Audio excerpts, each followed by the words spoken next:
The 10 News Weather Authority, always watching and tracking for you from the JES Weather Center.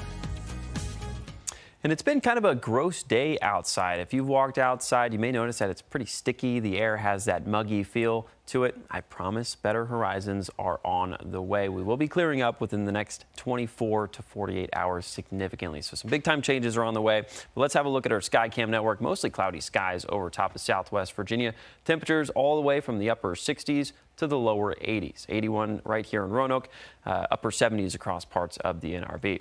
We are dealing with some scattered showers and storms this afternoon. The biggest one is actually moving into parts of Botetourt County right now, over near Cloverdale, around 220 and I-81, building into parts of Troutdale, Daleville, and Fincastle, going to track further east and north into parts of Buchanan, just basically riding the I-81 corridor. So that is one storm that we're dealing with, a little bit of lightning there, perhaps some gusty winds at times and some heavy rain as well. We are tracking this other storm just west of Catawba, but it's also going to be tracking north and east. But if we have a look at the grand scheme of things, a lot of these showers are light in nature, with a couple of them being stronger than others. So as we go throughout the rest of this evening, fitness forecast doesn't really look too good. Scattered storms, scattered showers, temperatures right around 80 degrees for most of us.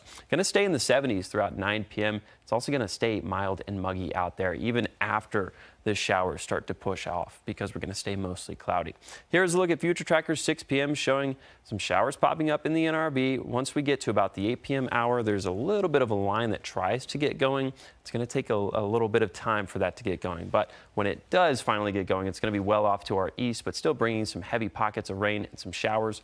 Through the overnight, we're going to have periods of clear conditions and periods of mostly cloudy conditions. By the time we wake up on our Thursday morning, that's when we'll start to see the effects of a front that will be pushing through. We'll talk more about that in a second. But first thing come tomorrow morning, temperatures anywhere from 65 all the way up to about 68, 69 degrees across the board. Going to be muggy out there yet again. Could even see some patchy fog from time to time.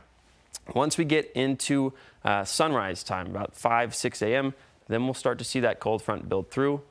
Throughout the middle of the day, we could see some isolated showers to scattered storms. By 3 p.m., a lot of the shower activity is actually well off to parts of eastern parts of the Roanoke Valley into parts of Southside and Lynchburg.